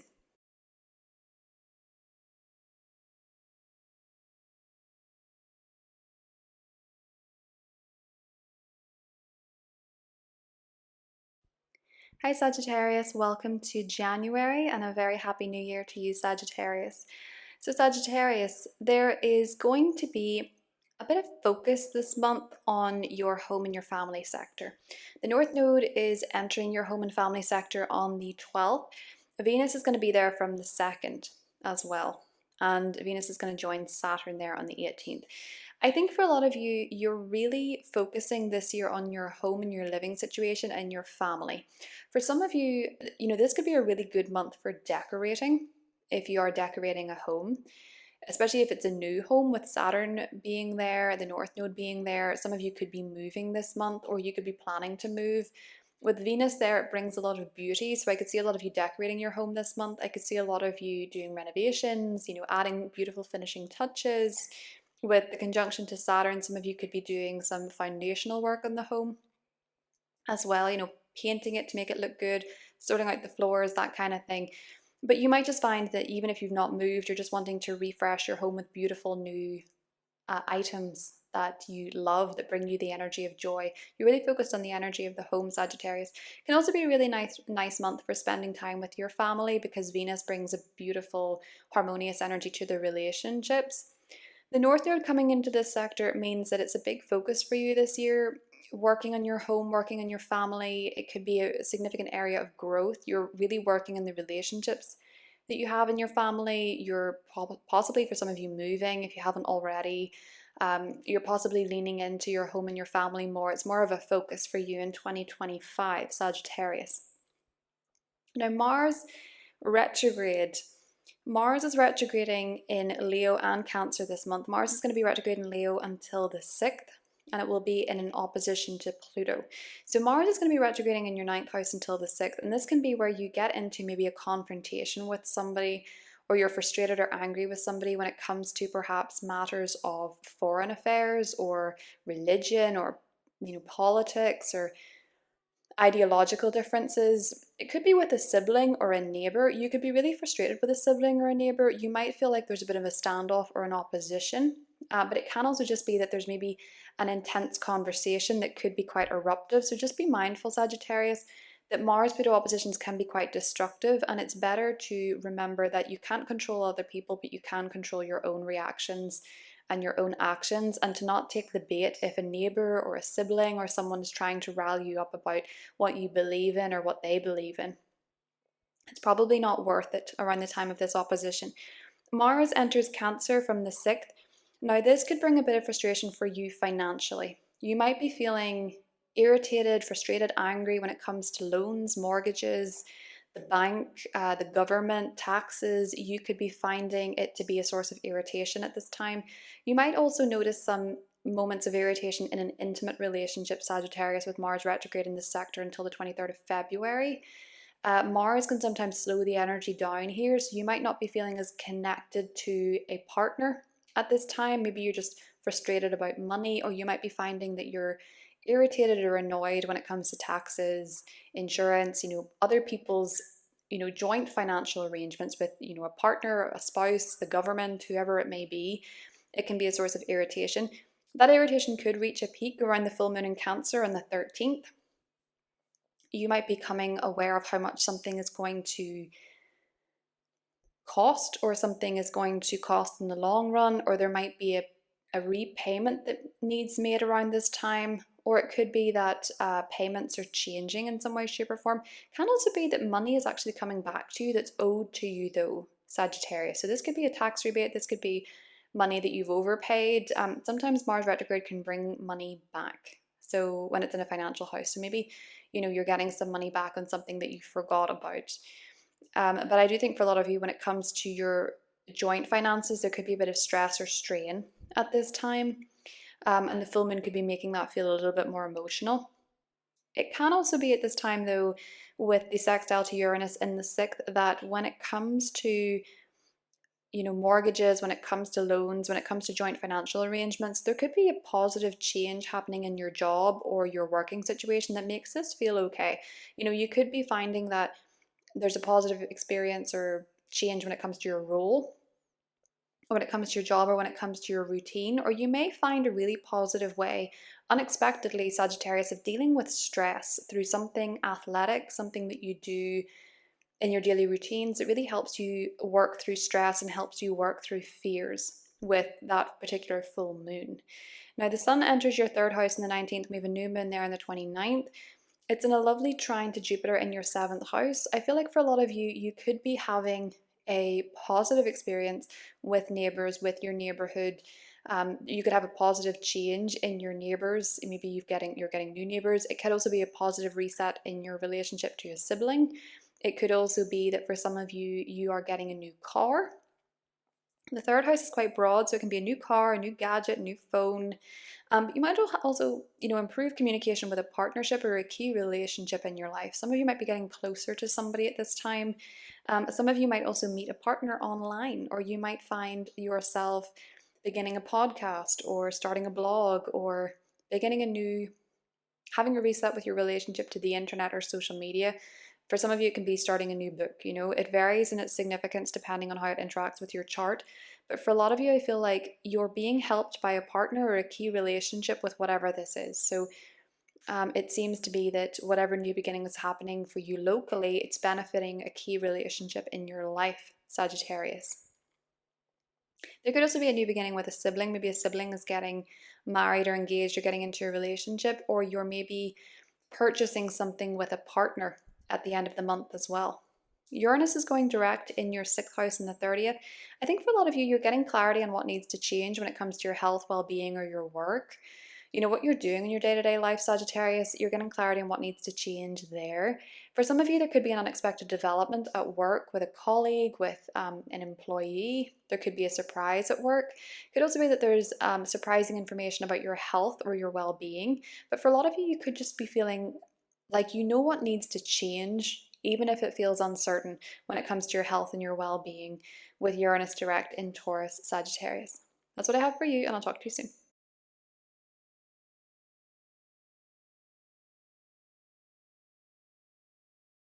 Hi Capricorn, welcome to January. Hope you're doing really well, and a very happy new year to you, Capricorn. So Capricorn, we need to talk about your relationships. Mars retrograde is going to enter your relationship sector on the 6th, and we have a full moon there on the 13th. So Mars retrograde in your relationship sector, it's not necessarily the easiest energy to navigate, because whether it's your partner, whether it's your business partner, whether it's your best friend, people can be, you can find these people a bit more irritable or a bit more irritating, because Mars retrograde can sometimes inflame where it is. So you could be feeling a bit more irritated with a partner. You might argue a bit more or bicker a bit more with a key relationship in your life, maybe a significant other, maybe a business partner. You might have trouble getting on the same page. Mars retrograde here is simply asking you to reflect on the actions that you take or do not take with a partner or with a relationship. So sometimes you can maybe, catch yourself on things you'd like to change, or sometimes you can maybe have to address old issues or points of contention with a partner with Mars retrograde. The emotions around this could reach a peak around the full moon on the 13th, because it's conjunct Mars retrograde. So you might be getting clarity on this. Similarly, for those of you that are single, someone from the past, like an ex, can re-emerge, particularly with this full moon. So someone from the past could reappear. It doesn't have to be a romantic ex. It could be a best friend from the past that you're no longer on good terms with, or maybe, an old business partner. The full moon can really bring up emotions surrounding this person, or a person, or perhaps an issue within a relationship. However, there's something about this that's sort of unexpected with the sextile to Uranus, but it feels like there could be a positive surprise involved in all of this when it comes to your romantic life. You might have a surprising declaration from a partner, from an ex-partner.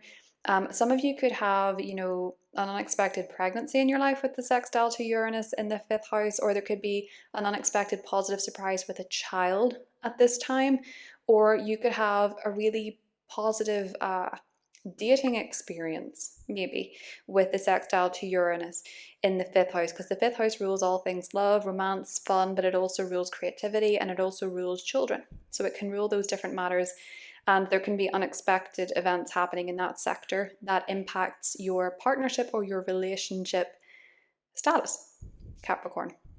So it's an interesting one to watch. The sun is going to enter your second house on the 19th, and there's a new moon there on the 29th. It's in a lovely trine to Jupiter in your sixth house of work. I think for a lot of you, you could be getting a pay rise, or you could have a new way of making money coming up, possibly because you've expanded your services, or possibly because you've had positive job changes or more positive experiences at work. Your working life, Capricorn, is an area that is going to feel more positive with Jupiter being there, but also the South Node is out of that sector now. So you've done a lot of healing there, and you've probably grown and developed quite a lot when it comes to your approach to your work and career. And as that new moon's in a trine to Jupiter, it may benefit you financially. You know, there could be a pay raise, there could be a bonus, there could be a confidence boost as well if it's not financially in a monetary sense. It could also be a case for a lot of you that maybe under this new moon you're um, developing a new way of making money through an additional service that you're adding to your business if you have one. It can also be that your confidence is increasing through your expansion when it comes to your health. So if you've been working out more, learning more about your health, having, you know, a more positive health experience with Jupiter, getting information that you need, this may be a time when you're noticing a confidence boost because of it, if it's nothing to do with money and work. The North Node enters your third house this month, and Venus is there from the 2nd. The North Node enters there on the 12th. This year, Capricorn, these following people will be quite significant to you. So siblings will be a big part of your year. Neighbors, your cousins, aunts, uncles, people in your neighborhood, in your community. Community is going to be a big thing for you this year. These people will be more a part of your destiny with the North Node going through there. You can learn a lot from them. You can have some challenging experiences with Saturn, but you can also have some growth and healing with the North Node and Neptune. So this is going to be a year where those people are kind of fated in your life. You might find love in your local community this month, Capricorn, with Venus being there. But you may also just notice a better time with neighbors, you know, getting on better with your neighbors with Venus. You might also have a better time with your siblings with Venus. And it can be a really nice time to socialize with these people. But with the North Node there from the 12th, this is an area of life that is going to be quite important for you going forward. So note those individuals, note your local community. Some of you may also be having a really nice short trip this month. So maybe you're traveling to the next state, or you're going by car, bus, train. It's not a long haul travel type of influence, it's more short term. So like a city break or something like that. You could find that it's a really positive month to do that, Capricorn. You may also find that this year that is something that you're more focused on. So maybe living the minivan life, or taking more road trips, or, you know, what is it called? A staycation, something like that. With the North Node going through there, you'll also find that you want to learn more, read more books, listen to more podcasts. You might put yourself out there in social media more as well. If you're looking for love, this might also be a month that you maybe find it locally, but you may also find it online with Venus in the third house. The focus, nevertheless, is on you, Capricorn, with the sun in your sign until the 19th. Mercury enters your sign on the 8th, making you more chatty, making you more conversational. The sun here is about focusing on what you want to achieve this year. What are your goals? What do you want to become? Who do you want to be? And how do you want to look, and how do you want to feel? The focus is on your image and your personal presence, your body, you know, your personal autonomy. How do you want to look? How do you want to feel? You might be refreshing your wardrobe, you might be changing your hair, or you might just be more focused on how you present yourself, how you present your avatar, that kind of thing. Uranus is going direct in your fifth house on the 30th, Capricorn. There could be a surprise or a bit of a shock coming up when it comes to a child in your life or your romantic life. Uranus can sometimes bring a bit of a surprising and unpredictable energy to it, but it can just as easily be that you get clarity on what you need to do to change this area. So how you need to change your love life, for example, what you need to do that maybe feels a bit uncertain when it comes to your love life, whether that be single or coupled. It can also be you may get clarity on what needs to change with how you parent a child in your life, and that might be approaching something quite new, like a new approach of parenting. It can also be for some of you that when it comes to your artistic life, you might actually have a bit of a jolt awake on a creative project, what you need to do to change that area as well. Uranus can be disruptive, but it can also be liberating. So you may get clarity or an inventive idea on how to change up this sector if it is going a bit stagnant or stale. That's what I have for you, Capricorn, and I'll talk to you soon.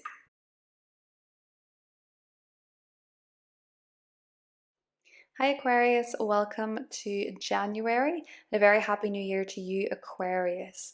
So Aquarius, your season begins this month. On the 19th, the sun enters your sign, Mercury enters your sign on the 27th, and there's a new moon in your sign on the 29th. So for you, Aquarius, we get a bit of focus in the second half of the month on you, on who you are, who you want to be, who you're becoming. And it's interesting because there's this beautiful trine from the new moon to Jupiter in your fifth. So I feel like for a lot of you, you're doing something for yourself personally. You're setting a goal. Maybe you're changing your image. Maybe you're changing your aesthetic. Maybe you're changing your approach to life, or you're just looking to have a refresh generally in how you approach life. And with the trine to Jupiter, you're doing it very much from the heart. I think you're making changes based on what your heart desires, what your heart wants. You might be finding under this new moon that love is a motivating factor, your children are a motivating factor, or your artistic abilities are a motivating factor. For some of you, this could absolutely be a pregnancy because the new moon in the first would suggest bodily changes, and Jupiter in the fifth can be a pretty significant omen of pregnancy. So for some of you, it's that. For some of you, it's birth. But for others of you, it's nothing to do with that whatsoever. It can just simply be that maybe if you're having an image change, your children are supportive of it. Or it can be that if you are refreshing how you approach life, you might be looking at it through a childlike curiosity or embracing your inner child with whatever you're beginning at this time, Aquarius. But I do think for a lot of you, you could also be sprucing up your aesthetic in a way that attracts quite a lot of romantic attention or admiration with the trine to Jupiter in the fifth house. Your ruler Uranus, your modern ruler Uranus, is going direct on the 30th. And this might jolt you awake when it comes to family or home matters. If you feel like this area has become a bit stagnant, Uranus is here to shake it up. So you may feel somewhat liberated when it comes to a home matter, or you may be somewhat shocked when it comes to a family matter. For some of you, this could be that you realize what needs to change when it comes to your home or family, and this could be something that requires you to embrace a bit of uncertainty, but this can bring surprising energy to your home and your family, whatever the situation may be. So there could be a surprising event in the home around this time, or there could be a surprise from a family member, or a surprise when it comes to a living situation for you, Aquarius. Now, the North Node is entering your second house on the 12th. Venus is going to be there from the 2nd. This could be quite a blessed month financially for you. Saturn is obviously in your financial sector, which can feel a bit restrictive at times when it comes to finances. But Venus going through the sector can bring financial blessings. So this might be a time where you notice your financial situation improves. It can also be a time when you see more nice things that you want to spend money on. So just be mindful of that. You might be making a significant purchase around the 18th when Venus and your traditional ruler Saturn get into a conjunction. You might be making a financial commitment, Aquarius. This can also be a time where, with the North Node entering that sector, you realize what you need to do when it comes to making money. There can be a destined opportunity to make money. Sometimes it can come out of nowhere, so there can be an opportunity for promotion. There can be a new way of making money enters your life. This could be more creative in nature for you, Aquarius, with Venus being in Pisces and the North Node going into Pisces. You might have a new creative idea that helps you make money going forward.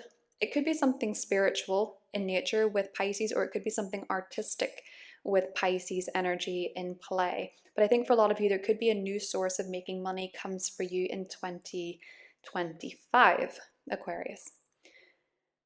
One thing that is quite challenging this month is the Mars-Pluto opposition. To be honest with you, the first 6 days of January are a bit gnarly. You're going to feel this one too, maybe more than most, because Mars and Pluto are in an opposition on the 3rd of January. Mars is retrograde in your relationship sector. Pluto is in your sector, your first house. Now, you may be reflecting on the actions of a partner or your actions within a relationship. There could be tension with a partner or with a relationship in your life, and you may be feeling like there's a bit of a power struggle or a bit of a tug of war. This can bring up old issues and resentments within a partnership or a relationship. It doesn't have to be your spouse or your significant other. It can be a best friend. It could be a business partner too. But you may feel a little bit frustrated in terms of the efforts that you're putting into something versus the efforts your partner is. You know, it can feel a little bit unfair. Maybe you feel like you're doing more and they're doing less. Pluto being in your sign means that you're really focusing on self-empowerment, and this can sometimes, you know, you might be wanting to stand up for yourself, but this oppositional energy is making it hard to do so effectively. It's better, honestly, to stay away from confrontation at this time because it can be particularly unpleasant. And Mars Pluto oppositions are rarely productive in a good way. So I would just sort of, if you can, take back your sovereignty, reflect on your own actions, and realize you can't control anybody else, but you can control your own actions. So you may want to take time before you figure out what you do about it, Aquarius. Mars retrograde then enters your 6th house on the 6th. Now, this may be a time where if you're really into health and fitness, you might want to take it a bit easier than you usually do, Aquarius. Just because Mars retrograde in the sector, it's not an easy energy for pushing. It's not saying you should stay away from your favorite sports or you should stay away from your favorite wellness activities, but it's just rethinking how much energy you put into this particular sector. You know, with a new moon in your first house on the 29th, you may be more focused on your physical body, and it's better to approach your physical body with an energy of love and compassion with that new moon in particular. And I'm just noticing with Mars retrograde in your 6th house, you may just find you're running on a little lower power. There could be an old health issue arises for you. It could be that maybe you're just feeling more fatigued. You just don't feel like you're up to your full speed. You're having to take it a bit more easy with Mars retrograde in the 6th. These emotions about your health or your well-being may reach a peak in the 13th. This doesn't have to be anything serious, by the way. It's just something that you might feel a little bit more run down. I've had Mars retrograde in my 6th house for, you know, since December 6th, and things that have sort of affected me, I've just had these, health has been weird, you know, it's just not running on full power, but it's still, you know, I'm still going to the gym, I'm still running, I'm still da da da da da. But in terms of feeling well, there can be real odd moments, you know, just not feeling great. And that's what Mars retrograde can do. It can also bring within the 6th house frustration with if you have employees, and it can bring frustration with your co-workers or at your job as well, Aquarius. So just be mindful of that. There's a peak moment about this around the 13th.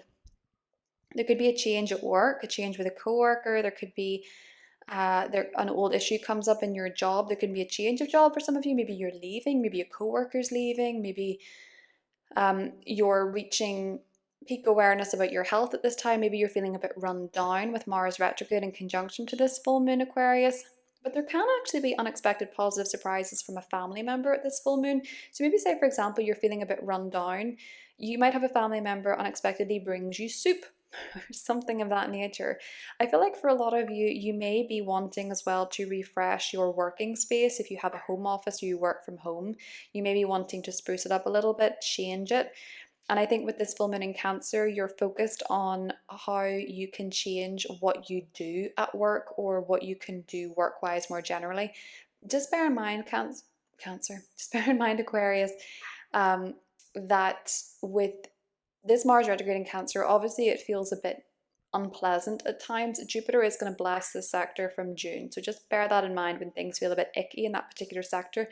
You'll see vast improvements mid-year to your health, well-being, to enjoying that sector of life, but also to your work and what you're doing on a day-to-day basis. There's going to be much more improvement there from the mid-year. So this Mars retrograde, I appreciate it's not the best, it's not the most pleasant, but it will pay off later. There will be positive events to come in that sector, Aquarius. And that is what I have for you. I hope you have a great month, and I'll talk to you soon. Hi Pisces, welcome to January 2025 and a very happy new year to you, Pisces. So Pisces, this is a really interesting month for you. Venus is entering your sign on the 2nd. Venus is the planet of love, romance, beauty, money. And going through your sign is actually a blessing to all of us, but it is particularly a blessing to you. You might find yourself in a more attractive energy this month. You're more likely to attract admirers, gifts. You're more likely to attract love, compliments, admiration. You're more likely to be looking and feeling your best, Pisces, with Venus going through this sector, and you're more attractive to the things that your heart desires. Now, Venus is going to meet Saturn this month on the 18th. So some of you might be positively enhancing your appearance through investing in shoes, socks, pedicures, taking care of your feet because those are Piscean things, but just simply investing in your appearance. With Saturn, it could be an anti-aging routine, good skincare. It could as well be that you are doing something with your teeth, like Invisalign, for example. But it feels like for a lot of you, you're really committing to yourself, you're committing to your beauty routine, you're committing to your aesthetic, and you're committing to you, essentially.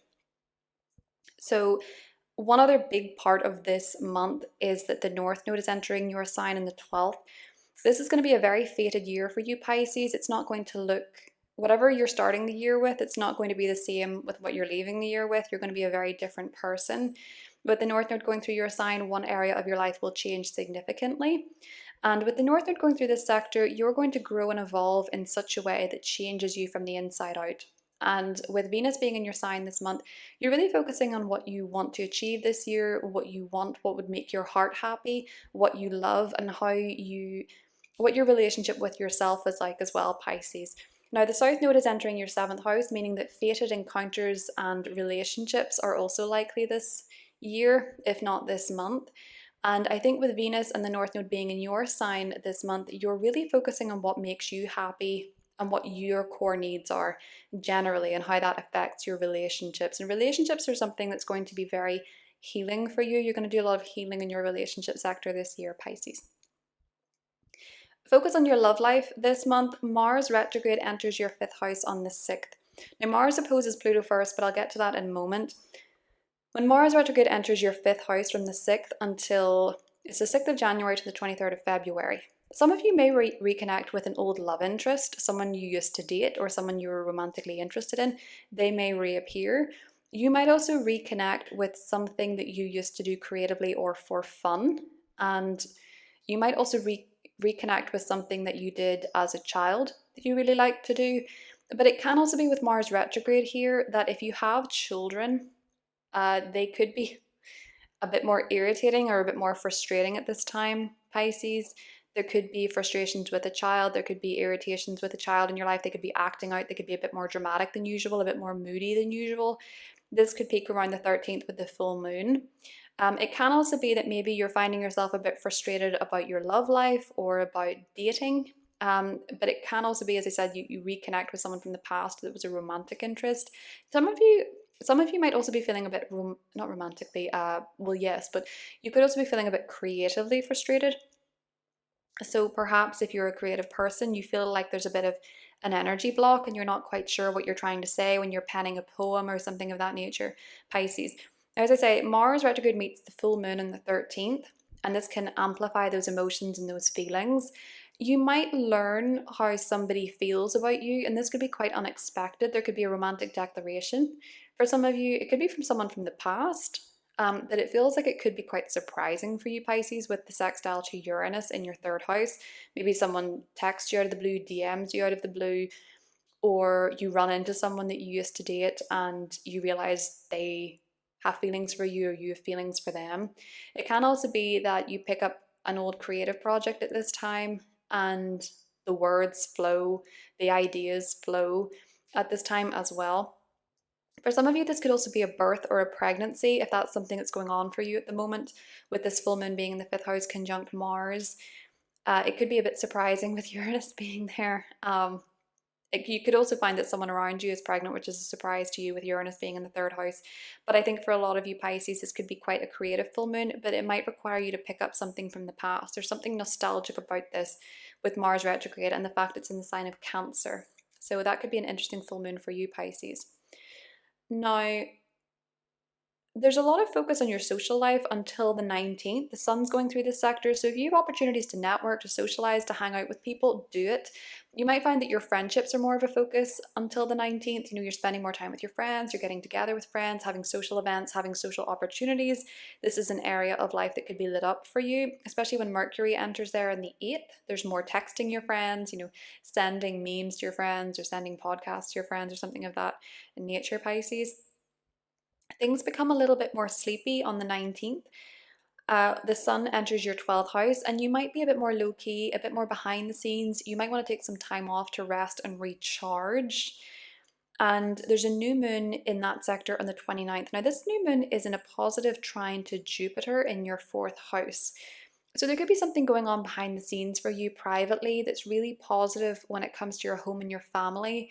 You know, you could be, with this being in the 12th house, beginning a research project or working on something privately or something behind the scenes. It could be to do with your family. So maybe you're looking for houses, or maybe there's positive events happening in your family that you're keeping private at this time, or you're beginning a chapter of looking into something for a family member or doing research for a family member, or researching your lineage or your ancestry with Jupiter being in the 4th house. Jupiter going through the 4th house is actually a really nice time to look into your ancestry and to spend time with your family and your, you know, within your home. So with this, with Jupiter positively trining this new moon in the 12th house, it feels like if you're beginning something in secret, it's for good when it comes to your home and family. Or if you're researching something or healing something, it's positive when it comes to your home and family, Pisces. Uranus is going direct in your 3rd house and the 30th. There could be unexpected events when it comes to siblings, neighbors, cousins. It can also be something unexpected in your local neighborhood, something unexpected when it comes to your car. You could be getting clarity in these matters though, and it might require you with Uranus direct to do something uncertain, but it's going to be for the sake of liberation and for your own personal evolution. But you know, a sibling could surprise you at this time, or there could be something shocking happening in your local neighborhood with Uranus direct in Taurus, or you could hear news unexpectedly around the 30th, Pisces. That's what I have for you. Hope you have a great month, and I'll talk to you soon.